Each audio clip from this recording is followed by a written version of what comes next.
creator plan, you are co-creator with source, then anything is possible provided you do the work and you believe. If you believe it wholeheartedly, it should come to pass. So this story with me, California, going chasing this legend was interesting because when I realized that there was a man who wasn't J.C. Brown, his name was John Benjamin Body, and I was able to get a photo of the man, people would tell me when I showed it to them, do you realize he looks exactly like you? And I looked at it, I goes, he looks more like my grandfather. He says, no, Stefan, that's you. So I go back in the library, and I'm looking for more information. So I end up getting the border crossings coming into Mexico with he and Lord Cowdray, who I later found out was Sir Wheatman Pearson of the Pearson conglomerate, and tied the dates in. They matched the legend exactly as was told to the Stockton Record in 1934. And I got... Before you get too far ahead, tell everybody who you're speaking of. What you found out, what you're talking about is the legend of right. J.C. Brown. Yeah, I'll set this up. What happened was, reading a story from an Emily A. Frank book, it talked about a legend of J.C. Brown, where a man shows up in the editor's office in 1934 of the Stockton Record, claiming to be a man by the name of J.C. Brown, who was a geologist. And what he said was, 30 years earlier, while prospecting in the Cascade Mountain Range, he came across a funky-looking basalt foundation, a rock, that didn't jive with the area. So upon digging it out, what he found, there was a tunnel that led 3 miles in, found gold, he found mining paraphernalia from an ancient race, and as he went 8 miles further, now he's 11 miles into the mountain, he comes into an area where he calls a little village with roundhouses and streets. In this village, he found one room that had 27 skeletons ranging 6.5 feet in height to 10 feet in height. He found an embalmed king and queen, which he believed were the king and queen of Lemuria, and that they were like weapons there. They were made of gold and barium streamers and crosses that were unfamiliar to him. And he said that the weapons could not be made today. The steel was tempered with uranium, and he said these people were highly evolved in this civilization. So what he wanted was to get people to come with him from Stockton, California, up to the mountains to be able to dig out what he found. And there was 2 rooms there that he would give the other people the artifacts that were there. He wanted to keep the king and queen, and he wanted to keep that preserved, and he wanted to have all the other things sent to museums so that way they could document this, because he believed he found the lost race of Lemuria. So for 6 weeks... What year was this? This was in 1934 that he shows up in Stockton, but he claims this all happened 30 years earlier in 1904 while prospecting for the Lord Cowdray Mining Company. So he said he waited until after he retired to go and search for it or to get it, but he wanted to enlist the help of others. So for 6 weeks, they were having meetings at a retired printer's house by the name of John Root. And after 6 weeks, on the day they were supposed to leave, on June 19, 1934, J.C. Brown mysteriously disappears. They call the police in, everybody's trying to figure out what happened, how much money he took from the people, and all they said was, we believed the man, but he mysteriously just got up and vanished, and there was no more to be seen of him or heard of him. So when I read this story, I became fascinated by it, and I said, this is like a maverick. I want to go look all this up to figure out, could it be true? Is it not true? This is a great screenplay for a movie. So I was writing the screenplay for the movie, which I wrote based on my research. I said, Hollywood would love this, especially if I can crack this case, then it would give me more credibility in this. So as I'm researching this, I came across who the man of the company was, Sir Lord Cowdray. And I found out that Sir Lord Cowdray was really born Sir Wheatman Pearson, and he was knighted in 1917. So when I found that out, I was able to get an autobiography on him, and in the autobiography, he cited 4 of his engineers that helped build his empire. And when I saw one of the photos of the 4 men, I was like looking at myself in the book.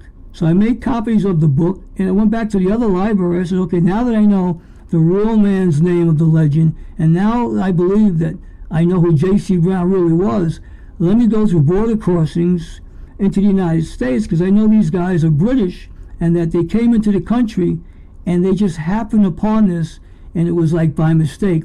And what I ended up realizing is, when I went through the border crossings, I found handwriting samples from each man. I took John Benjamin Body's signature, looked at it once, turned it over on a piece of paper, and wrote it.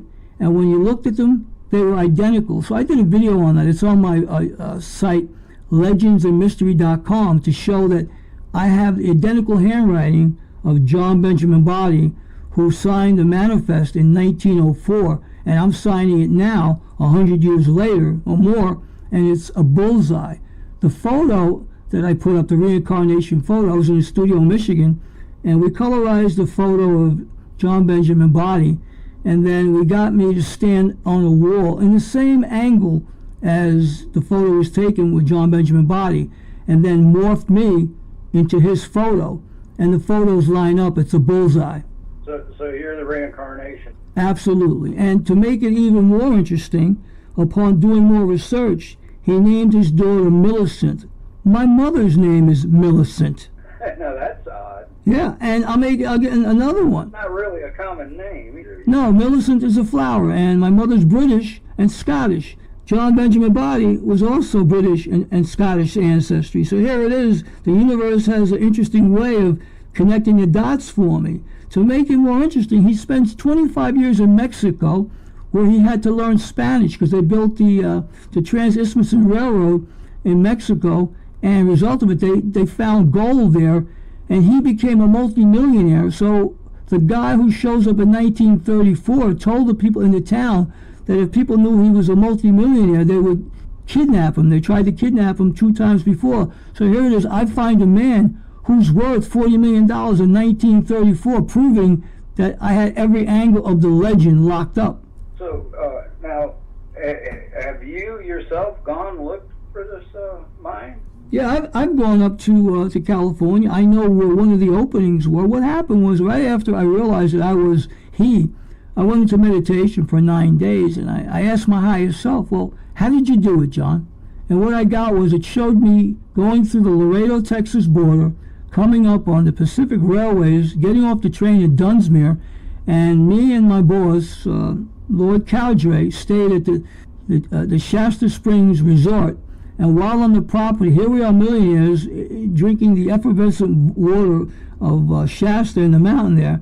We on the property happened on this basalt, funky-looking mountain there, and we dug it out on subsequent visits, and we found this inner city. So it was done there while we were on vacation. So I came back 12 different times to the Laredo border, back up to Mount Shasta, and upon my times coming back up there, I could not come back over the border with all of the artifacts. So what we did was, or I did, I enlisted my family members to put the artifacts in a vault in the Laredo, Texas National Bank on Bernardino Avenue. Life, right? Yeah. Now, in this life, I contact the bank, which is now named the BBVA Bank, and I gave them my name, my date of birth, my family members, my in-laws, information to see if there was still a bank vault open in any one of our names. What I come to find out is that one of my relatives is still paying on a vault in that bank today. Wow. So now the question is, do I take it further? So how I figured out the legend was, when I was up in Stockton staying there, no one knew where I was staying. I went to the federal shelter and stayed in there because I didn't want people to know I was a millionaire, but nobody knew that my in-laws, my wife, Mary Hammer, she had relatives on the same block there on San Joaquin Street. So like a half a block down from where the meetings were held for 6 weeks, I was staying in my in-laws' house the whole time I was there in Stockton. So when I was able to hire a private investigator and look up the names of the Hammer family, my in-laws, I come to find out that Stephen and his brother Robert Hammer still own a house on that same street where the meetings were held in 1934. Well, you sure haven't been idle, have you? You've done quite a bit of research into this. Oh, exactly. So I even sent a letter to the two brothers to fess up and say, hey, you need to let the people know what you have that you're still paying on the vault there in Laredo, Texas. We need to see what the artifacts are. And I can assure you, this isn't like Geraldo Rivera's Capone vault. They will find something there. In the legend, which people can find on my legendsandmystery.com website, I talk about it all, and it's documented. And once I contacted the Stockton Record newspaper and spoke to columnist Mike Fitzgerald, after proving this all to him and hiring the private investigator, he then validated my story about a year and a half ago and said the legend of J.C. Brown has now been solved. Well, it sounds like you've got it all figured out, other than the actual pinpointing of where the tunnel is. Well, that's another thing. I've met people who know where things are, but they're all on private property. And I will tell people listening, I won't go there because I won't go trespassing. Do I know things? Absolutely. But my goal with this story, The Legend of J.C. Brown, ultimately went to find a screenplay for a movie, but as a result of it, I went home to a past life, and because of it, I learned about another layer of myself. Well, I'll tell you, that's kind of eye-opening. I mean, if it happened to me, I'd be kind of freaked out. Now, the story about the Smoky God, a friend of mine believed that he was one of the reincarnated Jansons. So he asked me, please go into the library. He goes, you're a good researcher. I guess he pumped me up because I said, look, I'm going to be retired now. I'm not doing this. I did this story, but he goes, no. He goes, please reread it again. Do what you got to do and do what you do best. He goes, because I know you're going to dig something out of this. So I did, and he feels better now because he felt he got closure because he felt an attachment to that voyage, that father and son, and I'm glad I helped another soul in their journey. Right. Well, I kind of resonate with that Olaf Jansen story. I don't believe it's totally fiction. The way it's presented, all the information behind the scenes, like you've done your research on it, and that kind of stuff. It rings with some kind of truth. Now, how much truth, you never know unless we actually find it. Well, here's what I can tell you, Mad, is that, and a couple of years back, someone asked me, well, how can we prove it? I said, I'll give you an easy way to prove it. I said, there's a Siberian orc that travels from Siberia all the way to Antarctica and goes there to migrate in the winter. I said, all we need to do is take a camera, a webcam, a GPS to this bird, because in the amount of time that it goes from Siberia to Antarctica, I believe it goes through the inner opening to come out in the southern end of it and makes the trip in half the journey. And by them putting a camera on the GPS, we'll be able for once and for all figure out, is there a hollow earth opening, because animals are migrating north and not south in the winter. Yeah, they have tagged with GPS on birds and several of the other animals, and they all seem to disappear the closer they get to the pole. But I can tell you that once I proposed this, all of a sudden the Siberian orc and some other birds I mentioned now are on the endangered species list. Go figure. Yeah, well, like I said, they have done some. Get online, you can find where they talk about it. Now, I haven't chased it down. It's just like hearsay off other people's websites, but that they have done this. Well, here's a good story for you. They do quit getting the signal after so far. Well, through the migration occurs. Well, here's another one for you. Eric the Red, who disappeared from Greenland. He said he went a month further north to the land of milk and honey. The Eskimos said he went into an inner opening. So he had like 10,000 people, and when 300 years later they came to Greenland, they found nothing there, no remnants of Eric even being there, no ships, no nothing, and they didn't know where he went. But the Eskimos said that he went into an inner earth opening, never to return. They sure ain't green at Greenland. So, another thing real quick, I'll just throw as a sidebar. The U.S. government in '67, they took 4 nuclear warheads and they dumped them right off Greenland to blow a hole in the ice sheet. And for a year or two, they were down there with submersible submarines trying to find their way into an opening there until finally the country of Greenland told the Americans they had to leave because they were doing things and they weren't sharing their findings with the Swedish people. We detonated 4 nuclear bombs? Yes. Now that I didn't know. I mean, I have a website. I need to do some research now. Well, I'll give it to you. I have a website called hollowEarth.webs.com, hollowEarth.webs.com. In there, I cite that story and a number of other stories about the Hollow Earth. And that site is basically talking about some of the stuff I've just shared in the last 20 minutes. But I want people to know that this stuff did happen, and as quick as they put it on the internet, they want to make it disappear. And that's why I tell people, you have to read. You have to go to the libraries before they digitize everything and take it away from you to learn about American history or learn about things that they don't want you to know about. Well, once it's digitized, they can change. You never know it. That's exactly right. You know, that's why the hardback books are so. So when I research things, none of the things I do, man, have to do with me finding something on YouTube or appropriating someone else's work. Anytime if I found a song that I wanted to use as just a sprinkling of an intro, I always gave credit where credit was due. Someone else's work, whatever, their time, their effort, because I always believe that you have to do the right thing along the way. And I only ask people to do their own work, investigate, take a look at what I'm saying. I'm not asking people to give me money. I'm not asking people to buy my book. If they go to my website, stefansindoni.webs.com, I got 3 or 4 books that I'm giving away as PDF files. So I'm sharing the wealth. I'm not asking anybody for anything. I'm a giver, I'm not a taker. But everything here that I share with you is through my own experience. What's that website again? It's my name, Stephan, STEPHENSINDONI.WEBS.com. I want to put it in the chat room. That's one of them I didn't have, one of the websites I didn't have. So that site there, I give away some things because I want people to know that I'm not a taker. I'm a giver, and I will continue to be that way while I'm still here on the planet. There are people who don't like the fact that I will not drink the Kool-Aid, and I won't apologize for that.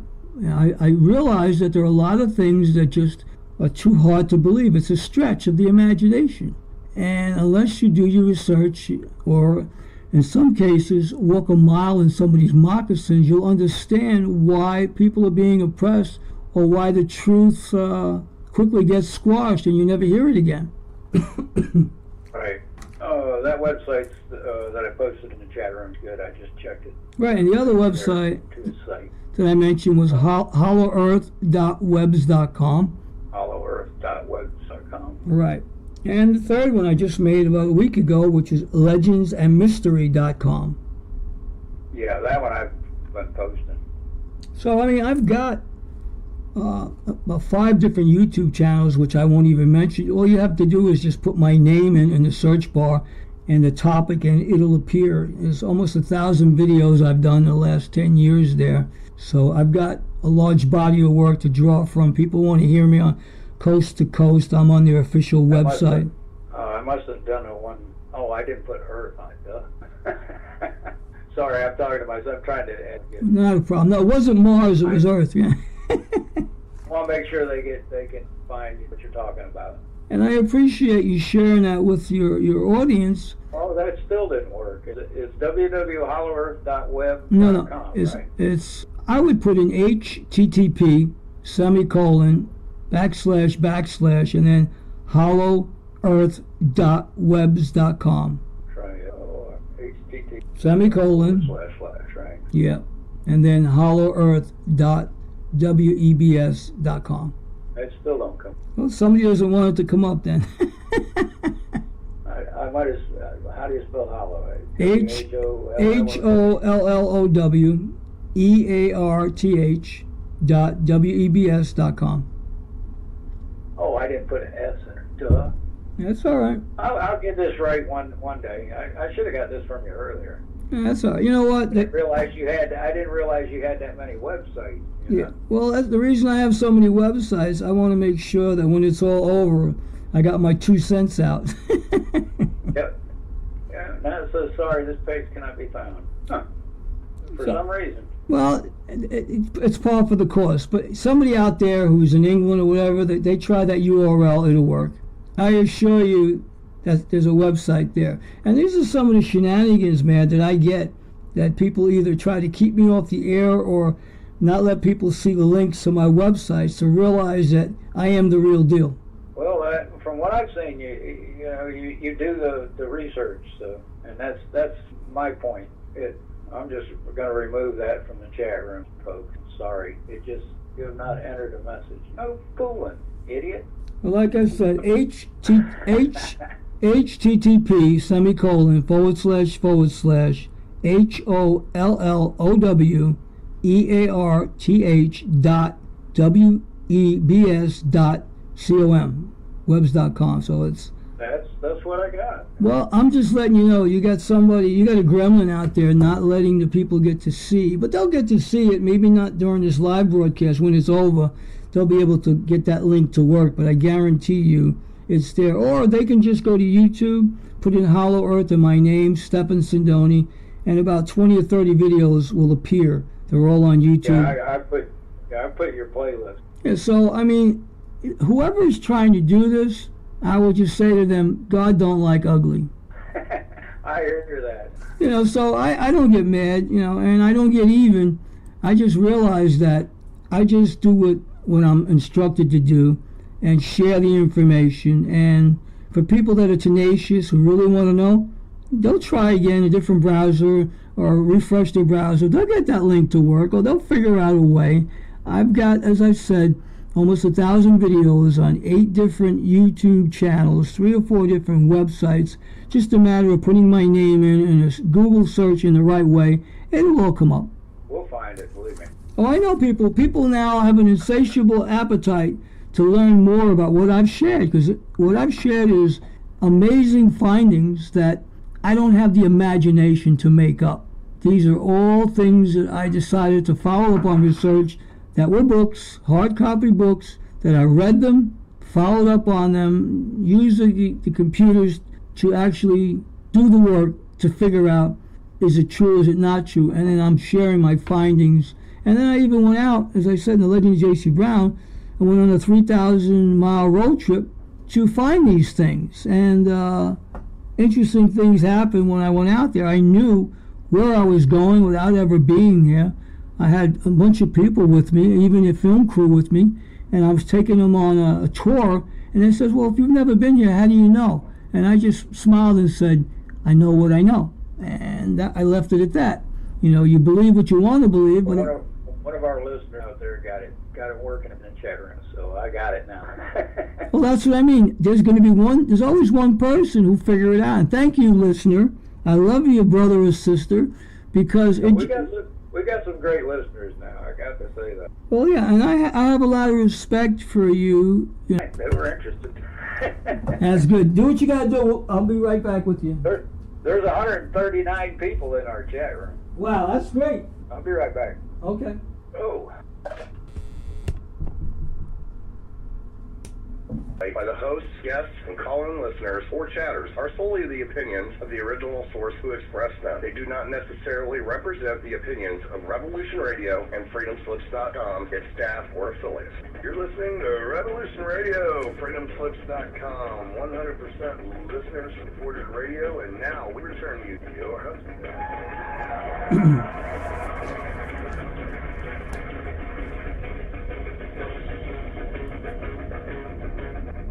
Welcome back, folks. I hope you enjoyed the first half of the show. I want to remind everybody we are totally listener supported. Come on down to the home page at revolution.radio and check us out. There's quite a few people in the chat room that are sharing links and talking.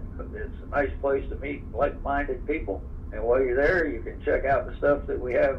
You can get for donating money. The archives is an awesome deal. You can get about 36 hours worth of shows uploaded in a 24-hour period for $6 a month. You just can't beat that. And the seed packs are pretty awesome. We're sitting here having a talk with Stefan Sindoni, and he's an independent researcher, and we're talking about. Let's see, we talked about Mount Shasta, J.C. Brown, Lemuria, Olaf Jansen. I just find this kind of talk real interesting. And the amount of research that he pours into what he talks about is just unparalleled with most research. And I find it really rather refreshing from what you normally see on YouTube. So I wanted to talk to him, and he's been here talking with us. Is there any particular direction you want to go with this now? Well, we talked about Mount